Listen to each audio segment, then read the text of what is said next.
Beautiful and lovely gamers. My name is Jonal. This is part 2 of the communications guide.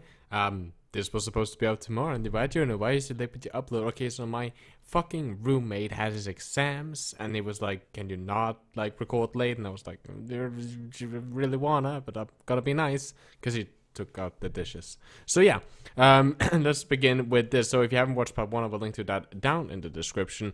Since that's focusing more on the build up and who should say what and how that is built up with individual calls and stuff like that. This is more focused on the entire comm system itself, how that should be structured, and big mistakes that I see when I coach really any team. A lot of even the top 100 teams I coach do so many of these mistakes, which is something, at least how obvious some of these are, but still aren't executed properly.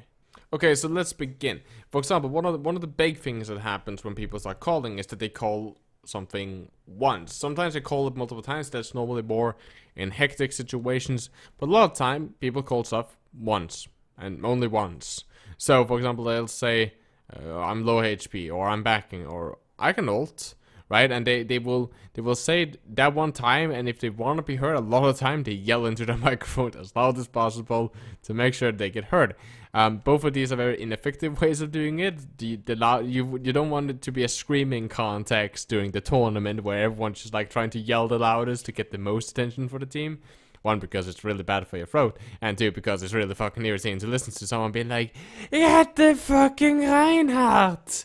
So instead of that, we repeat calls instead. Normally like 2 to 4 times is normally nice. We have certain calls that we repeat for longer periods of time, such as some focus calls, especially on teams that have problem keeping on the focus target, get repeated multiple times in a row. And I mean a lot. I mean like diva, diva, diva, diva, diva, diva, diva, diva, diva, and then immediately as the diva is dead, you go like Ryan, get it, right? And that way you continue on to those targets and you continually repeat them. Also note that I shortened down the words. There are certain stuff that you just shorten, and that is again because when you have 6 players, all 6 of them is calling individual calls. So what they're doing individually, I'm pushing here, I can push, I'm backing off, I need healing. I can use my ultimate. My ultimate is on certain percentage and all the stuff. On top of that, like calling Tracer left side, Ryan right side. This guy is slow. They're looking for an earth shatter, and then you have 2 people that has to call the target and your strategies. All of that just like humps up and becomes like this big clump of this like noise. So instead of having to speak in full sentences, like I have my dragon blade, right? And instead of using words such as Dragon Blade and Earth Shatter and Graviton Surge, right? Pronouncing full names, right? Reinhardt, a lot of them, Roadhog as well, like a lot of them can just be shortened down, right? For example, a Dragon Blade is just a blade and a Roadhog is just Hog, a Reinhardt is just Rhine, etc. You get the premise, just shortening down the words that you don't have to care about it, that it's not that important. The same as if you call percentage. So, for example, let's say that your ultimate is on 70%, right? Then you just say 70, right? Then normally, for example, if you're waiting for a combo, like you want to coordinate your Graviton and your Dragon Strike, the Zarya got to grab, the Hamster doesn't have Dragon Strike, right? There's like, one of the guys says, I got grab, right? It's like, okay. Then their Hamster will sell 70-70, right? Meaning I'm 70% on my Dragon Strike. That way he doesn't have to say, oh, I'm 70% on my Dragon Strike, right? You just have to say 70, that implies everything. Because there's not really any other percentage used in Overwatch, right? So then we can just dismiss everything. The only thing that's used is point capture percentage. And that is normally then spoken of as if we gotta touch the point is 99 or get it to 99, right? Then everyone understands that, okay, that does not mean my ult is on 99, or when we're talking about the King of the Hill and everyone sees the TO time is ticking and stuff like that, it's very, very logical. One of the things that I want to bring in with the system calls, since again, explaining stuff and all that stuff, like as you maybe understand, we want as short sentences as possible that brings the most information to it, right? So we don't have to speak as much as we normally would. That way that there's room for more comms, or better comms, or more clear comms, and we can focus on what's important. So of course, normally having a set like attack plan or multiple attack plans on certain maps, incredibly important, so we don't have to explain those during respawns or when we are pushing or stuff like that, what we want to do, which can bring confusion and all that stuff, even though you have only one guy that calls these plans, so there's no arguing about it. Making sure that, you know, these are predetermined before teams, the same with team composition, everything. Note it down, write it down in a document, especially your team composition, stuff like that, and make sure that everyone's on the same page. And we do this on this map, and we play it like that, with, of course, some flexibility. Don't ever just stick to the plan. But also just what I like to call, what can I say, functions, essentially, in programming, or define your own words. So, for example, as I explained in my previous video, when people on my team used to say low, that normally, or, well, 1.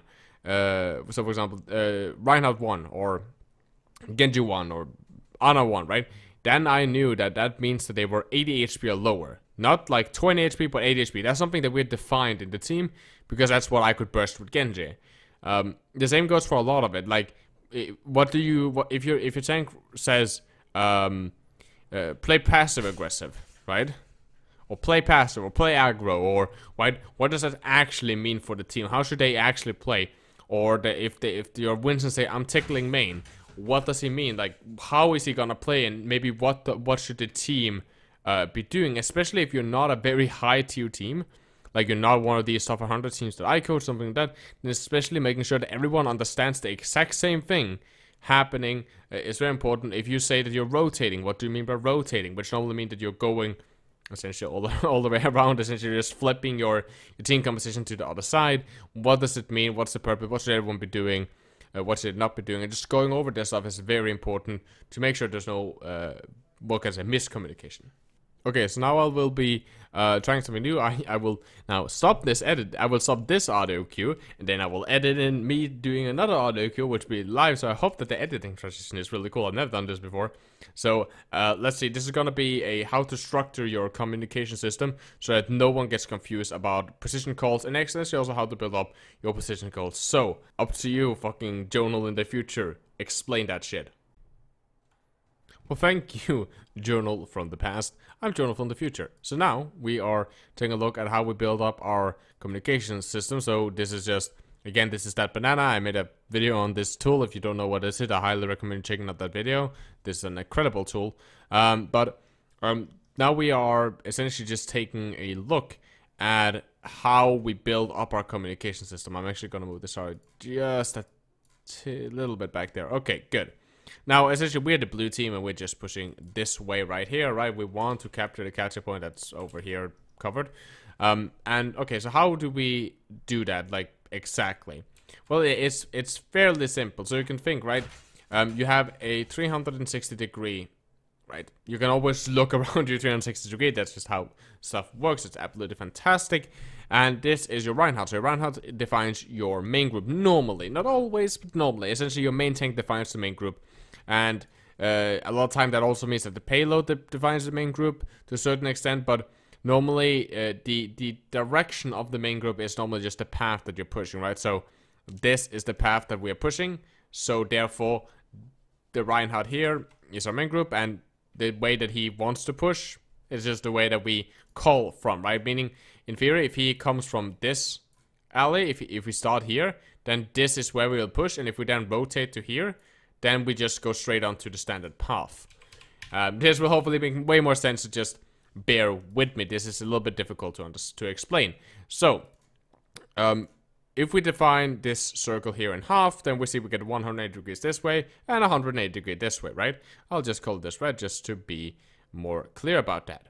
And this is how we make sure that there's no confusion whatsoever with our comms, with our position calls, or anything, which is huge if you do miscommunications in that. If the Ryan have the shield in the wrong way, he may get shattered, right?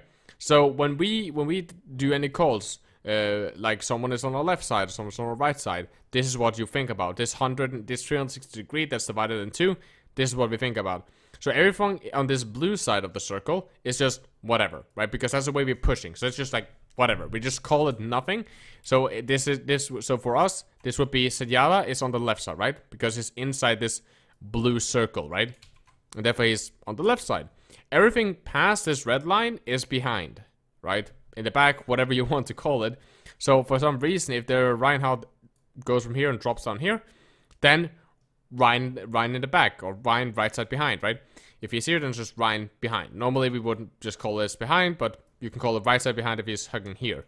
And that's just to make sure that everyone is on the exact same page on where that is. That affects this tracer up here. Because if the tracer logically is looking this way and pointing at that guy, on his screen, our left side will be his right side will be our left side, right? He's mirrored, right? So if he says Senyara on the right, meaning this guy, right? Because for him, that is right side. Then that's a miscommunication to the entire team. And that's very important that no matter where he is, this is universal. No matter where you're pointing, we always call from this way. That includes if the Reinhardt is for some reason coming back from like a charge or some shit, right? Just because the Ryan is faced this way does not mean that all of a sudden the entire position, this is still the way that we call. Since we were pushing this way, and since this is kind of like our main group path, then this is the way that we call no matter what. And it's very logical. You hopefully understand. If you misunderstand this, then just drop that question down in the comment. I will try to respond to them as fast as possible. That includes also high ground. If the trace is on this high ground, and the rest of these guys is on, well, the low ground, the standard ground, I suppose, then the tracer is not calling that there's a yada under, right? Then, because we take into consideration where our main group are, because that's what calls are for. The calls are here to help the team. It's not to help anyone else. But if the Ryan and the Sari and the entire team is pushing up here, then everyone under us is now on the low ground, right? And the same down here, everything, there's this tunnel system that's down here with the spawn of the, when you first spawn on King's Row as a defensive team, then there's these tunnels down here. That is also under for the Reinhardt now, right? Just to clarify all of that. Now, how do you call precisely? Because that's really what this system is built around. This is how you precisely do your calls, so that we can very easily find players. Because some of the stupidest shit that I hear when I coach people is when people say like, tracer on me. Like, no one knows where you are, especially the Senyata is like way behind here. It's like, tracer on me. It's like, okay, where are you, right? Or like, get that Sari, and the Sari's like in this alley and fighting, the tracer's fighting, like, oh, kill Sari, she's one, and everyone's like, where the fuck is the Saria? Right? Without precision calls, it's very difficult, right? And for this tracer here, if she said right side, which is correct, right? She's inside of here, she's not behind, she's on the right side. It's like, okay, but where right side? Is she like here? Is she in this alley? Is she over here? Is she inside the house? Like, where right side do you mean? And therefore we have certain ways of calling it. So as you heard, I called this, for example, alley. Because, well, that's what this is. This is alley. It's an alleyway. There's no real way of doing that else. So normally describing stuff is very, very easy. Some stuff have predetermined name. This is boiler, for example, or boiler room. I just call it boiler again because the shortening that we just talked about. Right? Normally people just call this the high ground. Some people call it catwalk. Whatever, right? Essentially, you can describe most of the things. We all know that this is called hotel. This is just like a universal way of calling it, right? This is bus or red. Some people call it red, right? The mini pack inside here, that's normally inside. That's inside statue, all that good stuff. But as you can see, I've highlighted all the health packs on the map, and that is because the health packs is an incredible way for us to do calls, right? If we want to say that someone is in this house, we could just say right side house. There's no other houses on our right side here, so that means this house here. We can also say right side mega.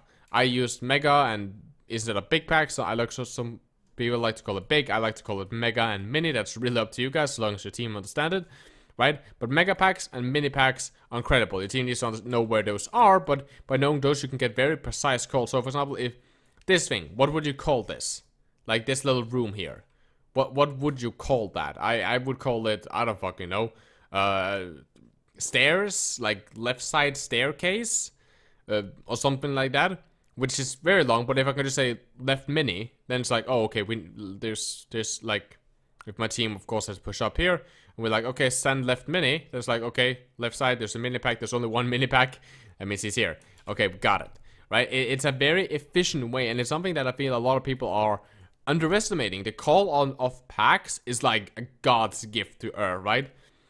that's a mini pack. That's like, you can say mini statue, you can say mini house, but you can also just use the positioning, right? But you can see how it can be confusing if your team is here, right? You want to wrap around the statue, right? So in theory, you're kind of pointing this way and then this way, and you say, okay, someone is left side mini. Then it's like, okay, is it this mini or this mini, right? That's why normally then you can call this either for statue, because it's a very, very specific area, or you can just call this statue mini and house mini. And it's just like, in general, as always, the comm system is built for practicality reasons.